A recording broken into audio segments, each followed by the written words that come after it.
Welcome back to the channel, RevKevRC. Glad to have you, one and all. Newcomers, old timers, anybody who's been here before and is new today, welcome to the channel. What we have before us today is the YiKong Rockslide. And I think the model number, oh, it's right there, 4061. So what I'm doing a little surgery. She's not broken, but she came lacking a feature that I'm just gonna have to rectify. In I think my second video, I talked about some things in voltages and other good stuff like that. But in this video, I didn't get a request to do it, but I had a long time, as long as you can be for a 7-month-old channel, but a viewer that watches my channel pretty faithfully, and thank you. Oh, it's got serialized. It's the serial number on there. Neat. Just saw that. He had mentioned that he'd like to see me do some stuff that I kind of gloss over and don't cover as much. So this is going to be one of those videos.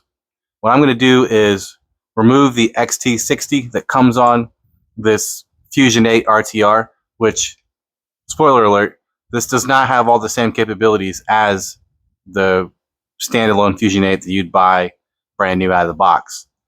It's still pretty good. We're going to run it. We're going to see how it does. And then if and when we upgrade it or change something important on here, I'm going to do a video. But the entire reason I'm even doing this is because I want to put a Spectrum style plug on here, and I'm going to add an auxiliary port for something later. It could be a direct power servo. I just like to have these ready and waiting to get a plug on them.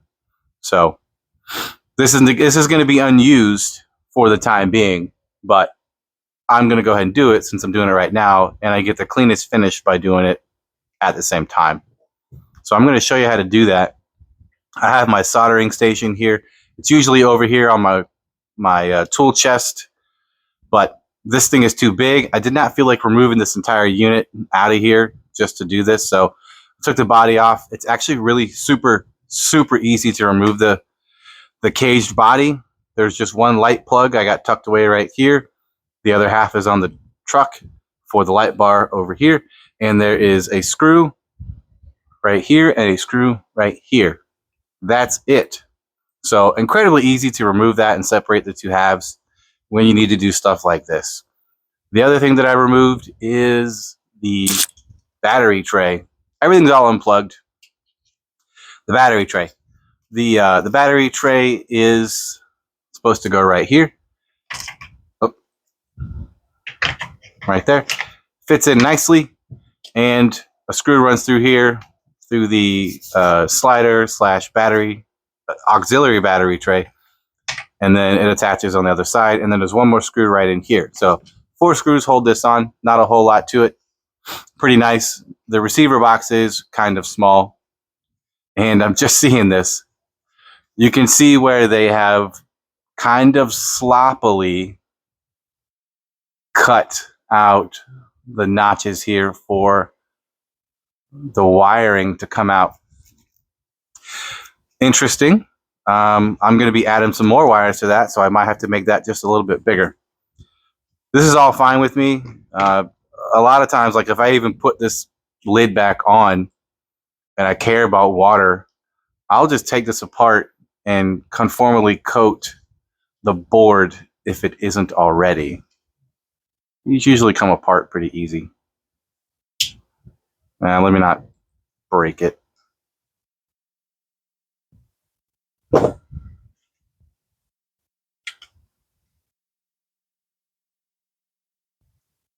I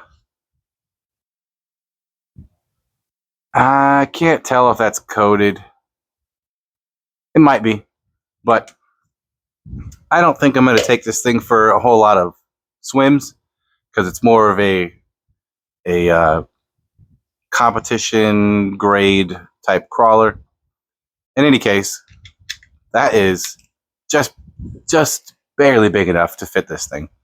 So we'll see how it goes. You can put a receiver anywhere. This is fairly limited, but I could put a receiver right there, and it would not matter. So that is the state of that. Even though it's branded with that G whatever it says, that's a Dumbo. But yeah, there wasn't a whole lot to take off here. There was 2 screws on either side to get the battery box out. I probably didn't need to do that, but I wanted to look and see what was under here, see the specs, or see whatever was written on the ESC motor combo, and then potentially make it easier to maneuver this thing around. So I'm going to go ahead and bring the camera in just a little bit tighter so you guys can see this. And we'll see how it goes. I don't think I've ever soldered on film. Oh, all right.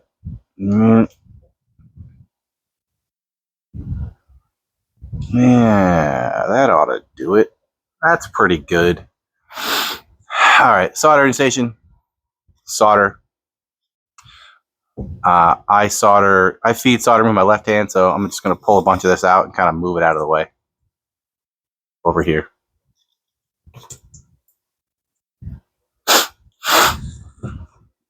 All right, so we got our IC5. This is a Spectrum plug. We're not going to use that one right there. That's for their smart battery and their smart ESC systems. This is going to be dumb. But I do like these because you can do all your soldering and then it just clips right on. It's very similar to this, just a different shape. So there's nothing wrong with XT60s. They have the quality that I like, but all of my stuff is in those right now. So it's easier just to change them as I get them than to swap the entire connector universe out for me. So sometimes you can just kind of press these apart. Yeah, like that. And now it's nice and separated. This soldering station, this is a Xtronic 3000 series from Amazon. This was $60. I highly recommend if you want to have a nice hot soldering station that does not cost a bajiggity billion dollars, and it works. I've used it a lot. Now it comes with the helping hands. I basically never use those because they don't want to hold still. And you can buy a soldering, different jigs that hold your soldering stuff, but I find some heavy vice grips or channel locks will get it done just fine. So our solder is heated up real good. I don't know if you can tell, but that's 868. This thing gets up to like 900 something. So it will get hot enough to do even the real big stuff. All I'm doing is backing this connector out. I'm just going to apply the heat with a little bit of tension, holding the tool with my palm and pulling with my finger. I don't care if it ruins that connector. I just want to get it loose. Hold it with my palm, like that. This would look less cumbersome if I didn't have an RC that was still attached. All right. Pretty easy. You could still use this if you wanted to. It's fine.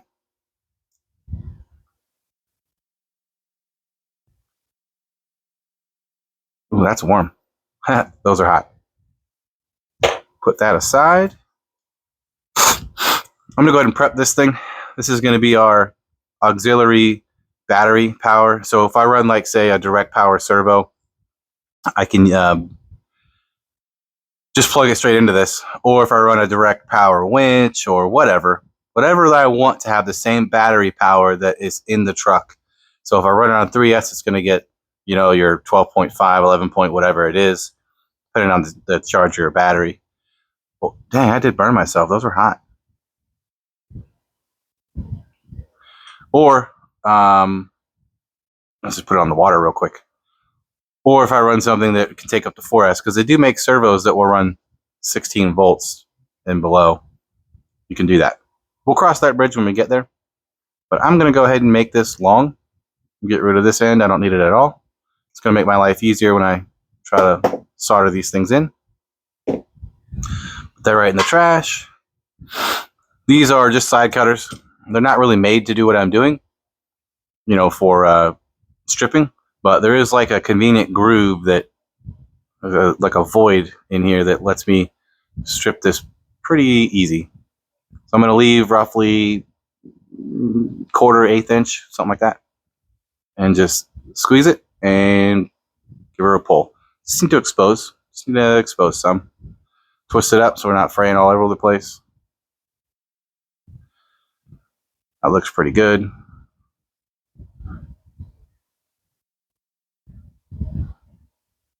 Squeeze a little harder. The casing on this particular wire is fairly soft, so you could probably do it with your fingernails if you had pretty strong, sharp fingernails. Okay, that's that. That's prepped. Now we're going to prep this, but first, because I've done this before, you'll get mad if you get all this done and then you didn't have this on here already. So I'm going to slip this on, paying attention that the open end is towards the plug end. Now I'm fairly certain at the size of the wire here that, yeah, that is big enough to fit these in there as well. So maybe do a test fit before you commit, because you might have to bore these out a little bit with a drill or an awl or a pocket knife or whatever you have. It'll work. We're not building bridges here. Nobody's going to die. You might run yourself. Okay, so that that cap is staged right up there. That's staged. Now we're going to move our solder wire. I could have waited to pull this out, but, you know. Take this, and I'm going to decide which one is which. Always, the flat side is the positive side, and they've labeled it for you. That's not a mold line, that is the negative. So, just choose one. It doesn't matter yet.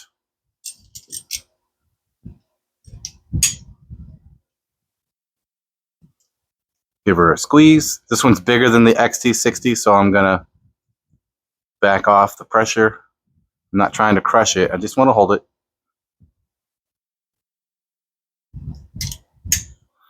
Okay, it's got a good hold. That's not going to go anywhere.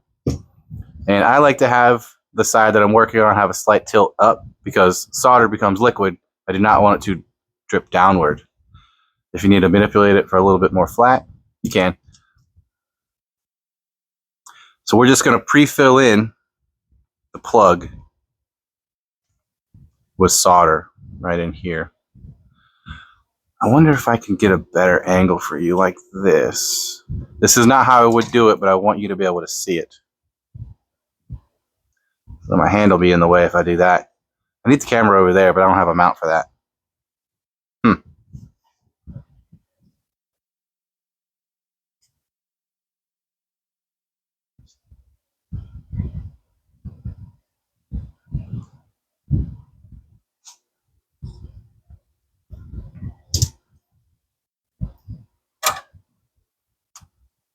Let's just see what we can make happen on camera.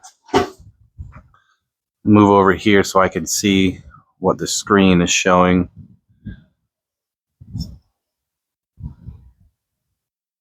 You don't have to heat up the connector first. The longer you keep it on there, especially at this high heat, the more you're going to potentially destroy the plastic portion. So what I do is I'll put the tool in there like this and then feed solder into it like this.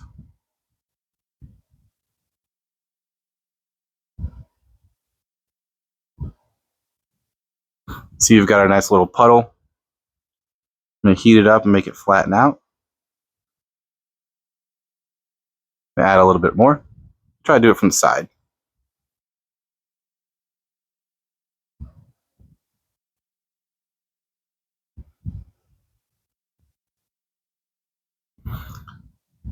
Yeah, that's okay.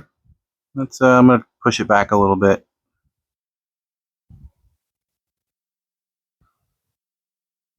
Yeah. So I think the pre-tinning of this part is just fine. So now we can just flip it over, tilt it a little bit. And I think I should be able to do it from the side like I just did.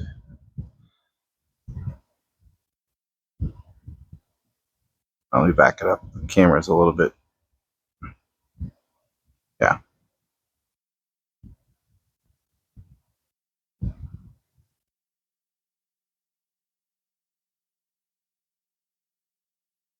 Yeah, that looks pretty good. I'm gonna add just a tiny bit more. You can see that there's quite a bit of a nice flood or pool of silver in there. You can use flux. Flux is like that. It looks like earwax. It's kind of gross. This comes with the soldering system comes with flux. I basically never use it, but I know that there's a reason they give it to you. I think it helps transfer heat better, and especially for smaller, like soldering on boards, it'll transfer heat quickly without that heat transferring to other parts neighboring that you don't want to get too hot. This method that I do without using any flux has worked for quite some time, so I'm not highly motivated to change it. You can do whatever you want to do. Okay, this is going to be hard because these, I don't have hardly any freedom here. So I don't know how great I'm going to be able to record this.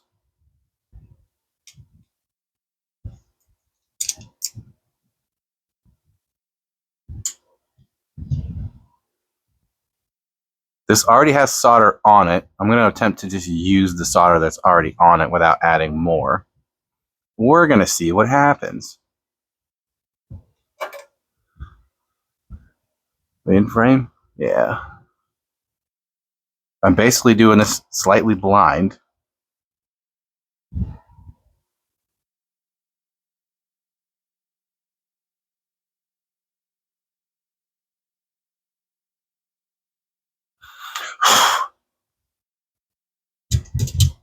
All right.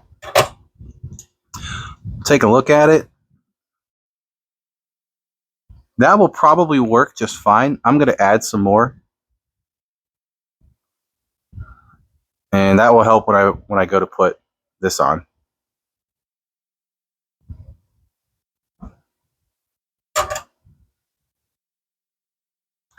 Let me get it close. I don't want to add, because if there's any pressure, up, down, left, right, back, forth, and the solder breaks loose, it's going to make this wire jump out of it. I'm just feeding it on and then touching it. Just adding, putting me a nice little bubble up top, because that's going to help me get this on.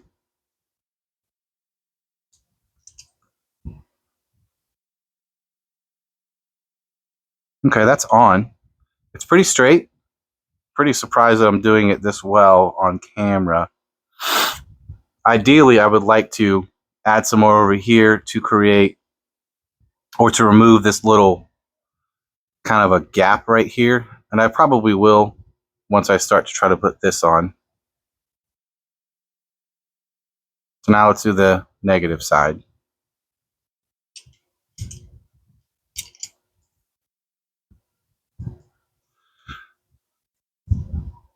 Yeah, a pair of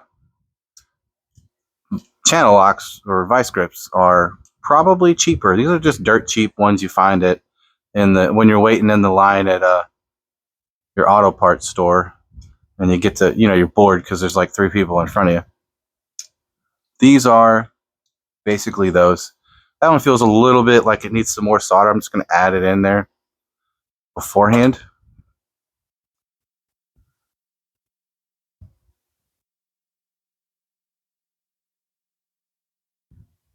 Yeah. Now, being careful, obviously, not to burn ourselves. We're going to place it on there, and we're just going to a little bit of pressure with the soldering tip. That heat being so hot, it should transfer pretty quickly. Yeah. Don't breathe in what comes off of this. Don't breathe that. Over here, out of frame and a little bit further away, I have a fan blowing that should, hopefully, I haven't actually noticed it, should be blowing things that way, away from my face. Okay. That's on there. I'm going to add some more to the top, just like the other one. Soldering is not hard. I first started doing this. Now, don't come for me if if you're like an expert and you think I'm doing it wrong. I'm doing it where it works. This is RevCav's garage. But when I first started this hobby and tried to solder, I bought a cheap $10 one from Walmart, the one that plugs straight into the wall, and there's no adjustment on the knobs at all. So whatever heat it was putting out is what it put out. That one actually looks quite a bit better than the positive side. If I were going to not do this, this is what I would say is pretty decent.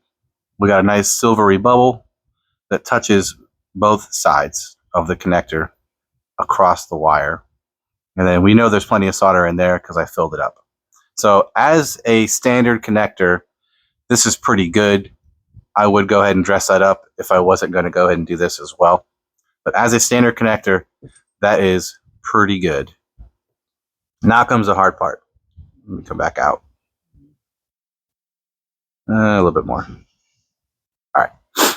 Now comes this thing. This thing's going to come down here and be annoying, but it has to be this way. So we have to be able to put this wire through here and this wire through here.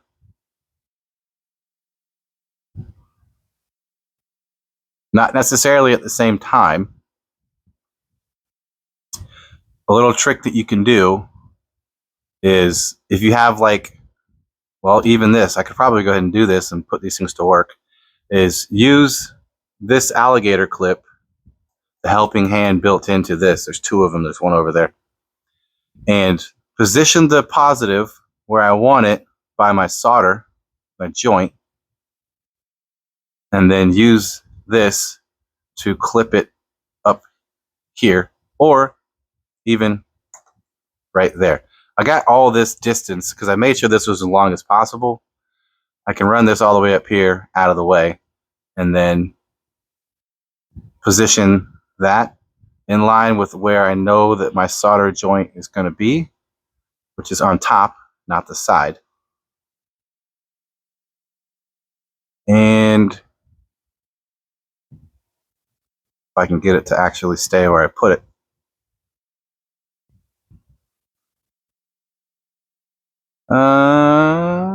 That's pretty close. Let me pull it without ripping the casing because this is pretty thin casing for the little wire. Okay. I'm going to pre-tin this, and then it's already the right length so that when I go to, that's a little bit long. Let me pull it back out some. So when I go to add heat to a pre-tinned auxiliary wire, the spread power wire, it will pretty rapidly stick down to that right there. Boop, right there. So just kind of bend this up out of the way. These little wires do not take as much heat, but I'm going to move quick. And I'm not really going to touch the wire. I'm just going to get next to it and drip solder into it like that. Kind of stroking the solder onto the end. So I got solder right here. Now that I've done that, sometimes this will happen really quickly and you don't have to use any tools. But if this transfers too much heat, it might start hurting my thumb. And if it starts hurting your thumb, you've probably done something wrong.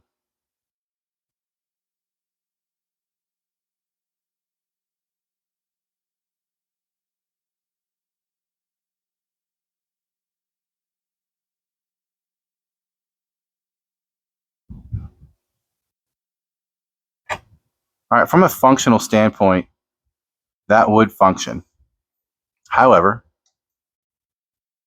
I'm going to use my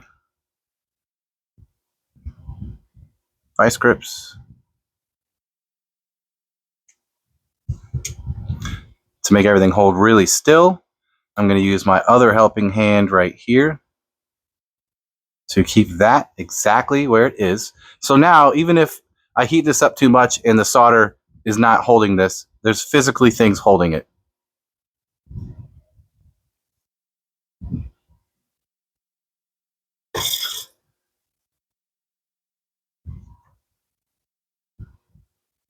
Just bend that into a nice convenient direction. And yeah, we're just going to add some more.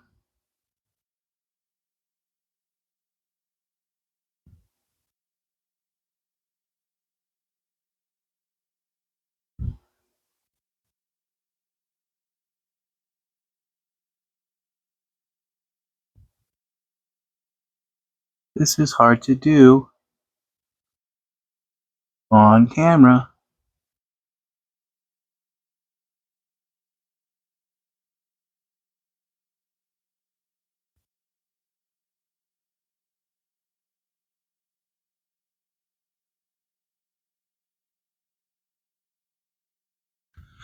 All right, I got what I wanted. I have a shiny bridge of solder from our big red wire going over the small red wire off to the right direction. Got us a little pokey. Calm that down. All right, that's going to work just fine. Again, we're not building bridges.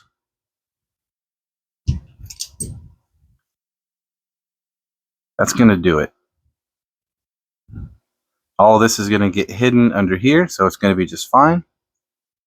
Appearance-wise, because that matters.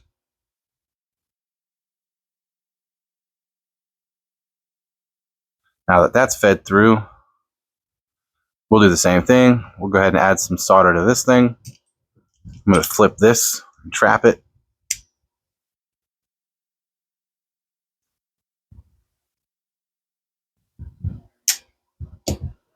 Trap that in place.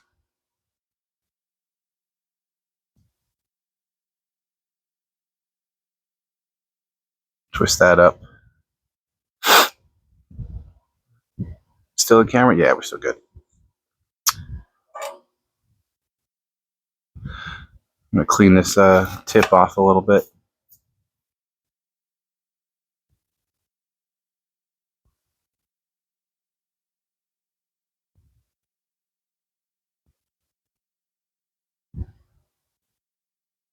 Got us a glob of solder on there. That's what we want to see. Take our helping hand finger thingies. Very technical around here. Hand finger thingies. You can probably even move it a little bit closer so it'll really help influence that wire to want to go down and meet up.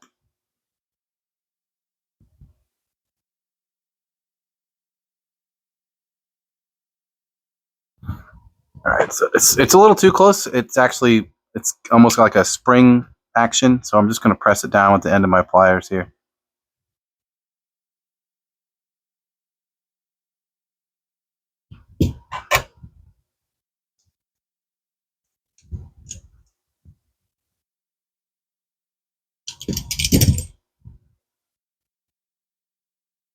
All right, pretty good.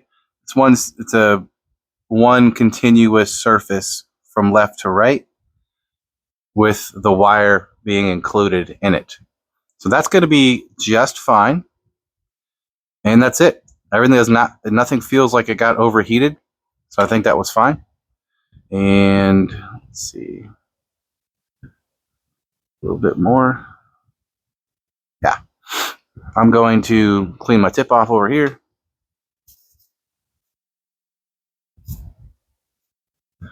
Yeah, this soldering iron is actually pretty good. It's about $60, and the wire is neoprene, so it doesn't burn as quickly. Is it neoprene? No, it's silicone, so it doesn't melt if you touch it back on itself as quickly as something else. So with a $60 soldering iron and some pliers and a $10 vice grip, channel lock, whatever the hell these things are called. I know what things are called, but you know, I'm on camera now, so I forget what my name is. But that's it. We're just gonna close her off and make it look pretty.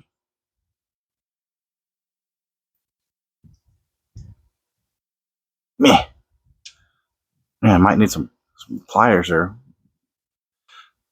go ask my wife to do it.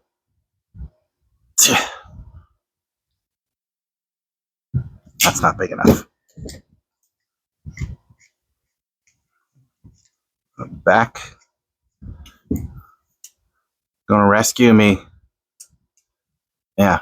Yeah. I win. So now we have our IC5, which is also EC5 compatible plug. So we can plug in other stuff with whatever we have running on whatever voltage we'd like. And now I can run, I chose this one and not an EC or IC3 because all of my 4S batteries, because this is a 4S system in this truck, have this plug.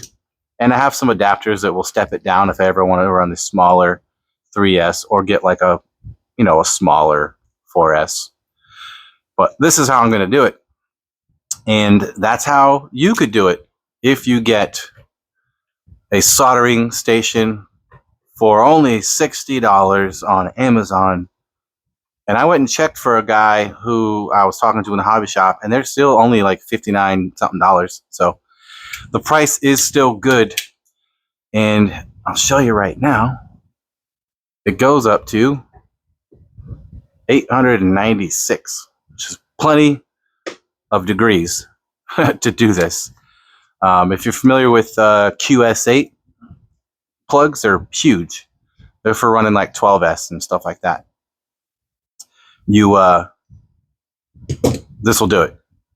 And since I'm kind of talking about voltages and plugs and whatnot, it is always safe to use an oversized or overrated plug or wire gauge for a lesser voltage amperage need.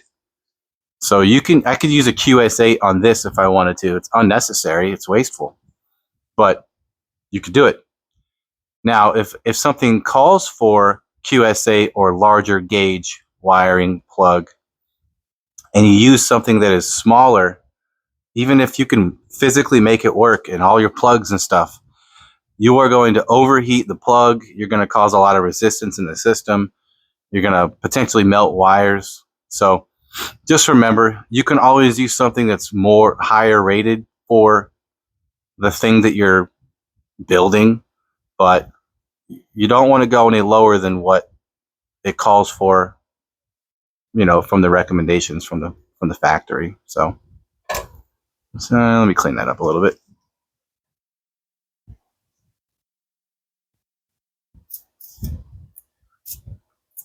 Yeah, this thing comes with a bunch of different tips too. You just unscrew that, and after it's cool, you swap out the tip to something really small or something bigger. There's one that's bigger than that too, but this is kind of the one I use for most things. It works. But that is it. Now this bad boy has got the right plug on it, and it's ready to go if I want to do direct power servo or a winch or something like that. But to put all this back together is really just a handful of screws for this. And probably I didn't even need to take this out, but I was curious to see what this looked like. And if you'd like to know, this is the slipper adjuster. That's 8mm. I know, because 8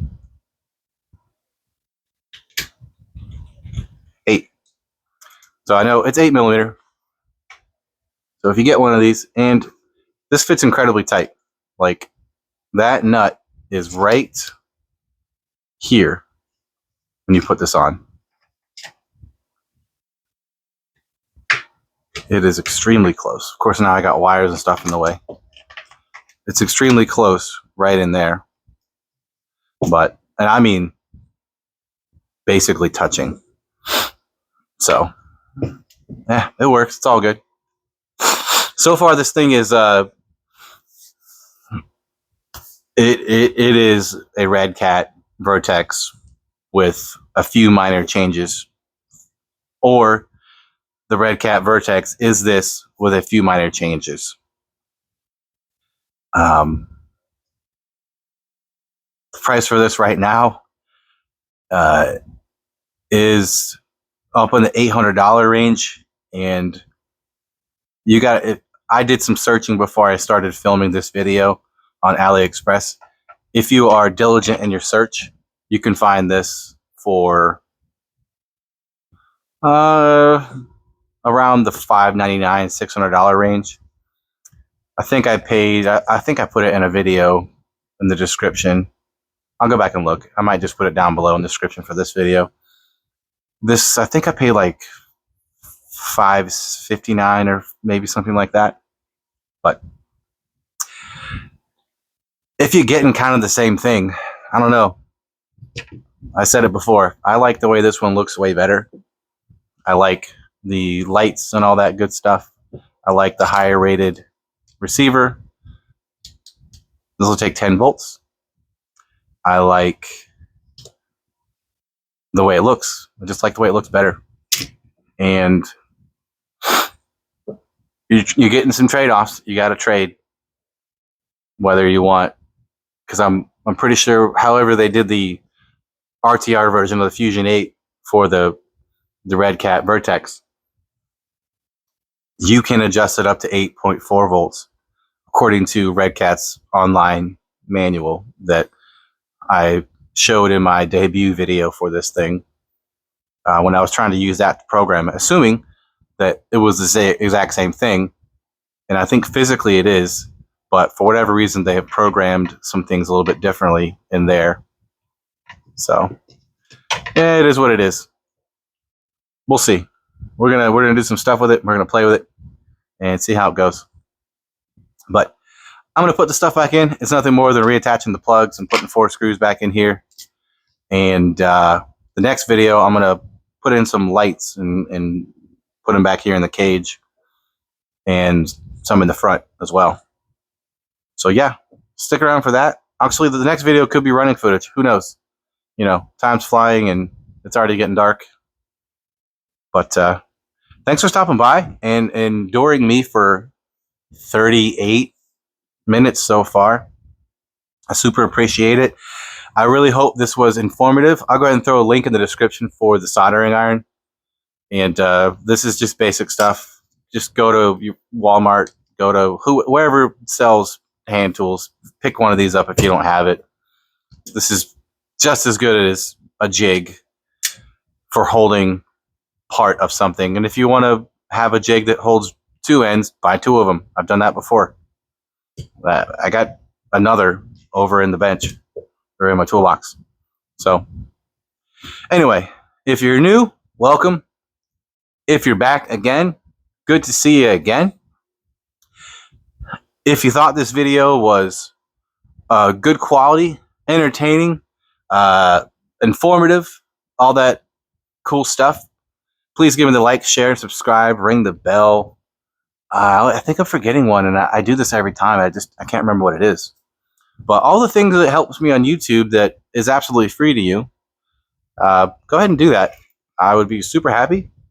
And, you know, maybe one day this will turn into something that's not just me talking to myself in my garage. But I will see you in the next one, and I hope in the meantime you have a fantastic time.